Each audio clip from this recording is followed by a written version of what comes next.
eda be fulbe ebi mi moy den layti mendi e ko ne le ko den layti mendi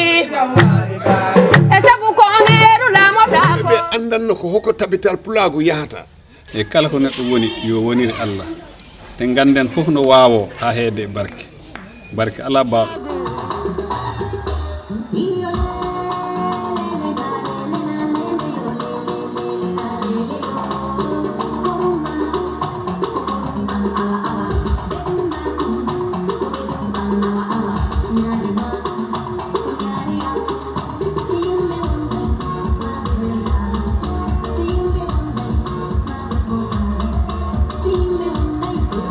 ɓeni ko suttini accini adi haala ala ko tongi guere si bontodirama ndaare fulɓe tv ko télévision mo anduɗa kala ko anduɗa pularno e mum harayimo ton waɗe subscribe joni ɓeni ko suttini accini adi haala ala ko tongi guere si bontodirama ndaare fulɓe tv ko télévision mo anduɗa kala ko anduɗa pularno e mum harayimo ton waɗe subscribe joni fulɓe tv no weeli ha musidɓe an no mi wolirani on noon miɗen saare ngayɗo hannde noon ko golle cosaan e wonugol gootum o yii fijundaariji cokki fof no ɗo ɓe kadi ɓe waɗay gagné ɓe waɗay folotiro ɗo jokke men tan o foloyɗo o inchallah ɓen anndinay on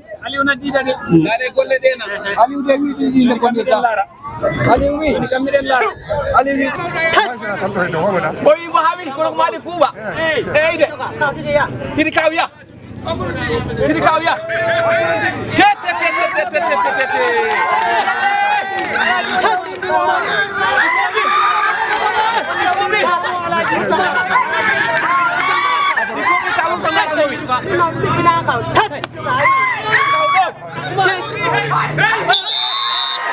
shete na fore ni wapagama ya bele de bando dai ya kotete bulu ya solo ni polkamada eso na tamba ni don kala hanko dai no pagamba kala kala la palabe jalo jamba ni don kala hanko dai jalo jamba ni don kala hanko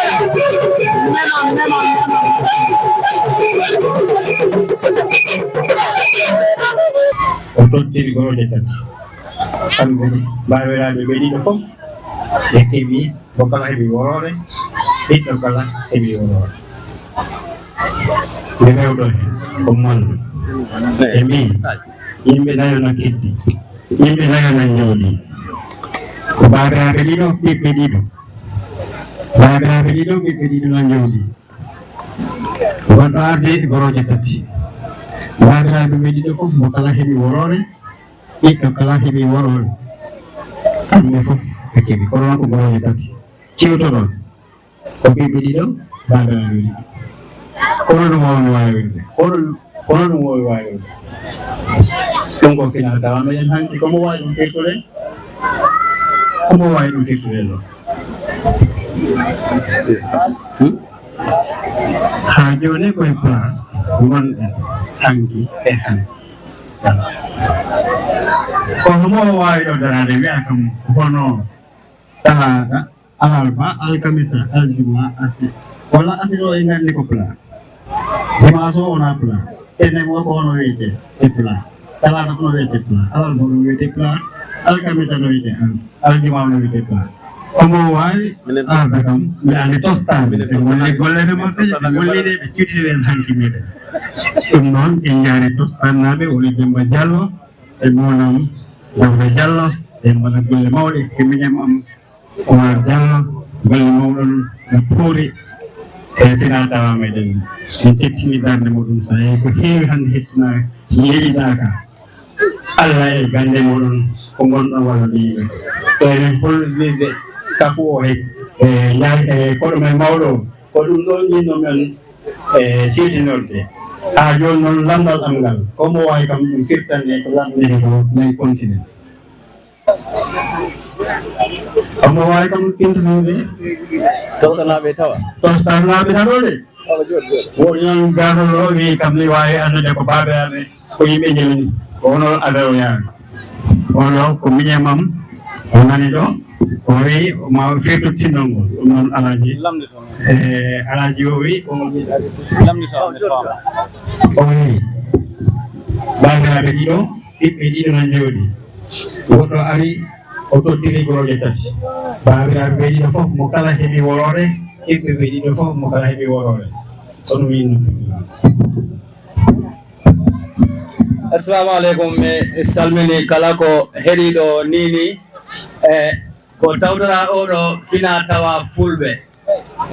miɗo salmina kala ko jooɗiɗo mi wawata limtu sabu miɗo welti weltare nde gandanɗa si miɗo mi limtu tan eyi wawi mi falja oɗo kotam lamdi lamdal ko ngal jinmi wallude yimɓeɓe so tawi woni faamu mo joguimi o ko on woni firtande lamdal muɗum ngal mbo wi babiraɓe ɓe ɗiɗo e sukaɓe ɓe ɗiɗo ɓe goni yimɓe nayo yoɓe peccu goroje tati min mbimi no ɗen goroje tati peccodirta ha mo kala heɓa worore ko kamɓe yimɓe ɓe ɗiɗo walla yimɓe ɓe tato mo kala heɓa worore heddo neɗɗo goto yimɓe ɓe ɗiɗo mo kala fecca e worore nde fecco hokka suka o en eyyi min ko noon yiyande am nde yiiri eyyi ko ɗon neɗɗo fof famo e muɗum kono noon o manki e jaaruwade lamdal ngal walla tindol ngol mo firtani ɗum noon ko yejita hanki ha joni waktu ono yaha kono ha joni mbiɗo jogui ɓeysa joɗo seeɗa joɗo seeɗa e babirawo he ɓiɗɗo e inirawo he ɓiɗɗo ɓiɗɗo o babirawo wiyat oɗo ɓiɗɗo ko ɓiɗɗo am innirawo one kadi wiya oɗo ɓiɗɗo ko ɓiɗɗo am babirawo e ɓiɗɗo wiya oɗo ko baba am innirawo o kadi oɗo wiya oɗo ko nene am min ko ɗum mbimi a jarama Ngoy a jarama ko kalifa amen kalifa Diallo Gunda alhamdulillah samana o jangani siko jangini mo heɓi positive impact in the society vraiment they are impacting positively in the society o jangani siko jangini o jangini ko alhamdulillah mi ɓikkandiri gande mumen gandide yo nafa kono e molital mo ɓen ɗon ɓiɓɓe ɗiɗo babiraɓe ɗiɗo ko mbiyeten ko ɓiɗɗo mamirawo e bandirawo ko neɗɗo woni ɗon tanirawo mamirawo o jibini sukawo ne jibini ko mamirawo e ɓiɗɗo ɗum neɗɗo e babum e tanirawo ko kay gonɗo kawtati mais nasum babirta ko ɗum firti kayen nayi babirawo babirawo no ɗon no jogui ɓiɗɗo on ɓiɗɗo no jogui ɓiɗɗo ona ko baba wiita onane ko baba wiita ona tanirawo e mamirawo jogui ɗon kayen fof mo kala ko baba wiita ko kayen tati ɗum ɗon ha joni e miɗen ɗum woni ha joni ko programme hemmoɗen woppi han heɗowa on jeeru kono mawɗo woni wonde saare e gueɓe weltare mum par ce que mo koɗo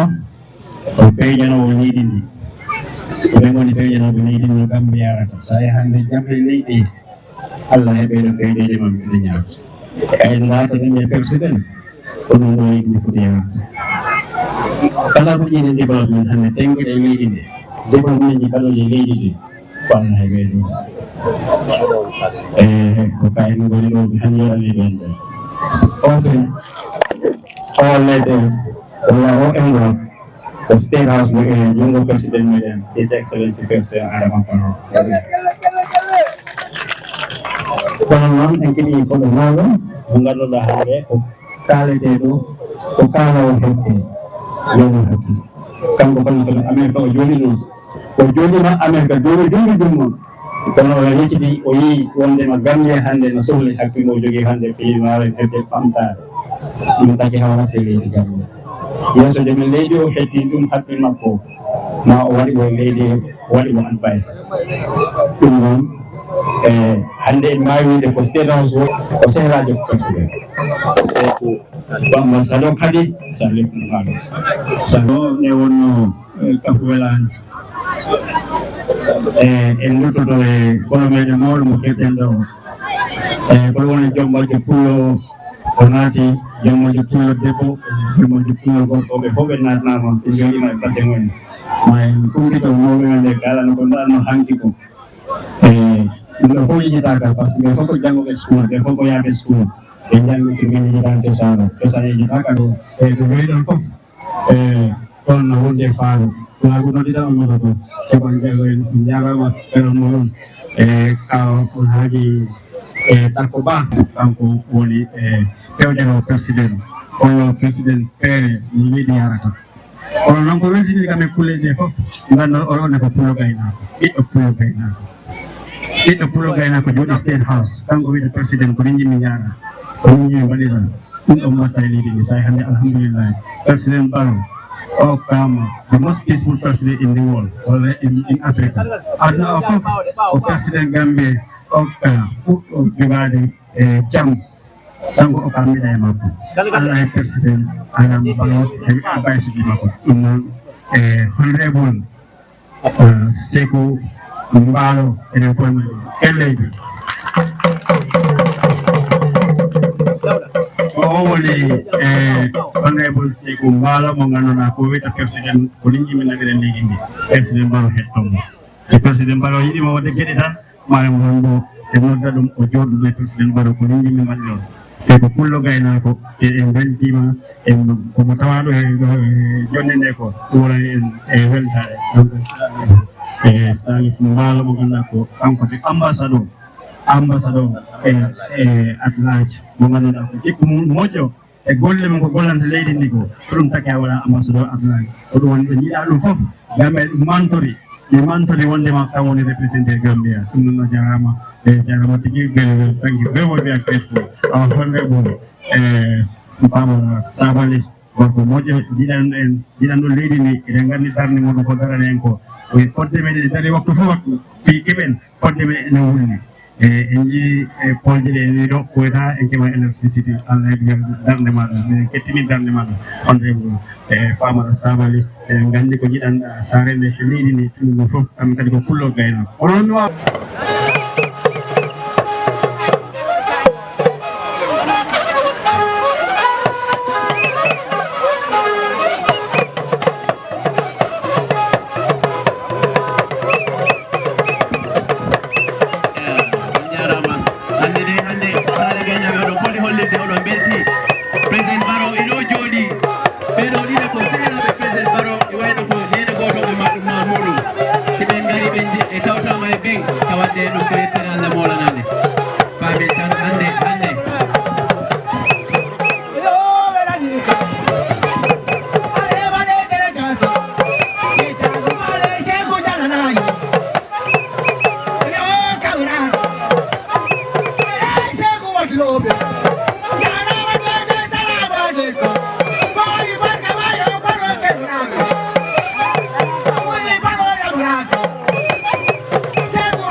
jarama dogo jetta Yerbawol Health Center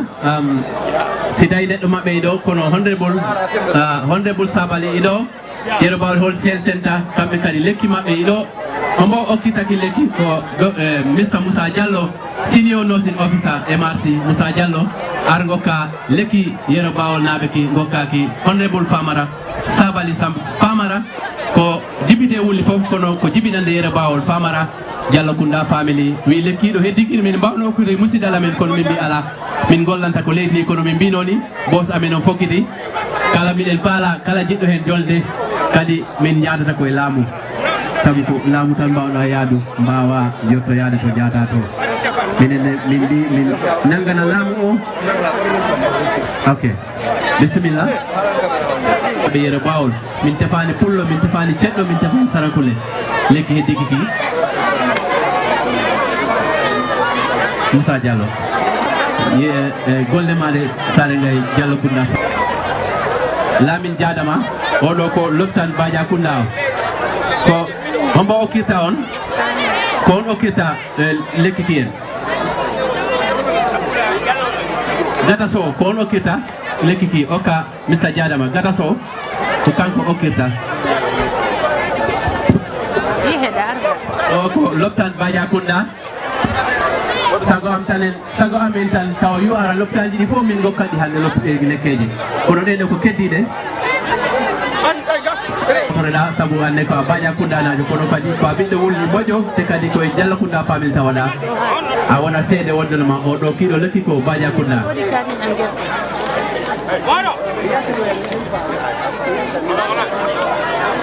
ki wayno ko Tumani Diallo village hel woka o kanko okkata Mariama Diallo kadi ɗumiɗo sare ngay kono kadi ko kanko sodima seede hel poso woni kono noon Tumani Diallo so tawi ɗo kono mi sikki kamɓe ɓe jeehi ɓe jalti ɓe galaɗo en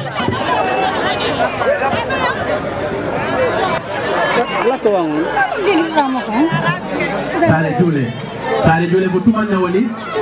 hakkude Lingiri e Basse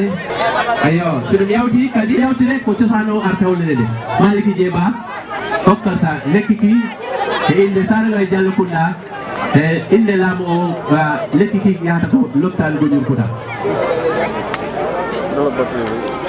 calminama ko noon no Demba Halel ni o tokkidi ko kewɗe mano participate kono Allah waɗi ko ɓeɗo jawdi julde kande ko jiya ko Sare Silli ko Sénégal julde kande kon e Mali ko temanto jiya temanto najo ko ɓen jeeyi final galen ko jeerandi mano participate fi cokkiɗin kono ko ɓeɗo ɗiɗo Allah yawdini yo laasi ha ko biɗeɗo yero fananda kon ƴettuno ɗumanni kokoyu ko ɗo ni ka koko hakkude julde kande e Mali Ba hakkude mumen ɗum woni yo yimɓe fof gandira noon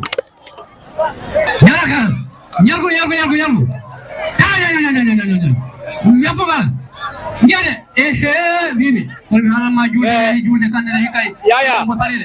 ɗo yarata noon de ɗo wona hawguere ɗo yarata noon wallahi ɗo jiɗaɗo ɗo ko ma hakkille yaha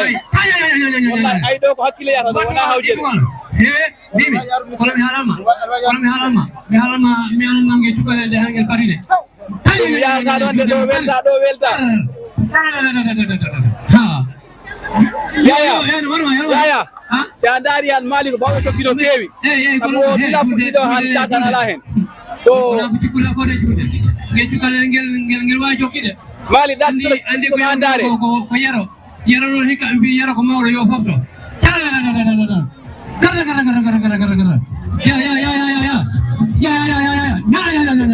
ɗoɗon koki ngala ɗo koki ngala ɗo noon koke ko ma labbe koki ngala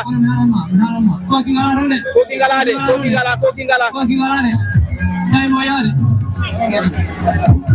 maliki koki ngala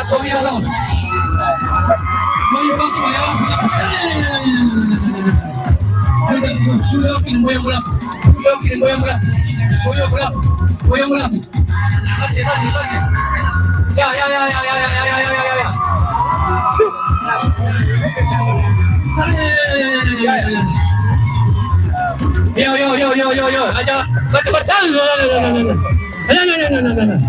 Dogo harama. Kono hay ngi tukalende. Julde jamande. Julde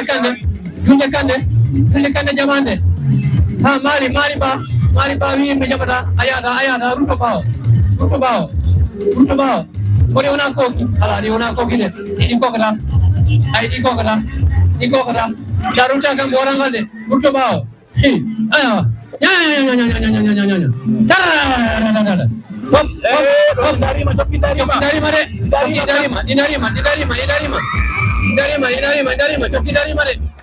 Kalau mehalama, julle kande ko bawo jokide. Yaro, julle kande wi dua raun mali. Kena mai. Aja bara. Kena mai. Kalau mehalama. Julle habi. Assalamualaikum.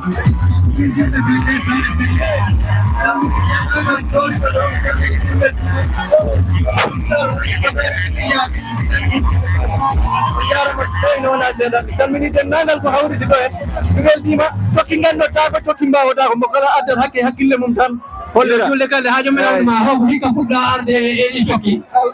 hika puddi mi arsare gaydo wadde tokki kono masallah tokki kay neddo wawa dum andi go kala addat hakkille mum tan mi salmini den nangal ko hawriti do mi weltima mi duwanima dum yoni yaru yeso ya barke Allah nyalama digi jude wi ko hika fudde hawrde tokki kono Allah wadi ko ko yetti ko hika jude salminama kala ko participate so salminama digi on nyalama mi jotti semi final ha final ɓeɗo ɓe fof ko Sénégal wayno ɓe gañi ɓeɗo ɓe fof ko Sénégal hitan kala min lelal seeɗa woni min mbaɗa kuppu ko neɗɗo en gañino kala seeɗa yadana e ɗimma muɗum o wayno ɗum ɗo ɗum tawa e gueɗe hanki baɗataɗe battenode saabu so aɗa waɗa tokki han haajuma ala e ñogol neɗɗo haajuma ala e kalgol goɗɗo haala te kadi jogui ko andinanenɓe ɓe ha moyɓe mbawa famde hoɗe gueɗe jahata ɗi wayno on jarama waɓɓe yaaɓe final ɓe fof on beltanama ala ko heddi tan si wona nattene golle he ɗum mi salmina Samba Guelajo Mbaalo capital Pulago international France ko kanko waɗi dépense fulɓe TV sabu ko TV muɗum kanko waɗi yimɓe dépense Diallo Kunda famille hay muɗum waɗani ko oɗo Samba Guelajo Mbaalo waɗi dépense pour ɓe mbawɗo yettade hannde Samba Guelajo Mbaalo ɗo gonɗa kala salminama a yettama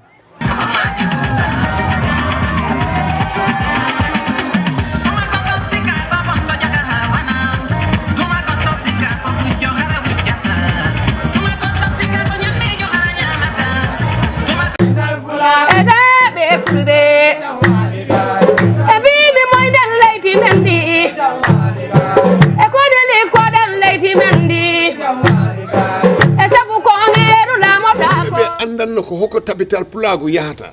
e kala ko neɗɗo woni yo wonire Allah te ganden fof no wawo ha heede barke ala ba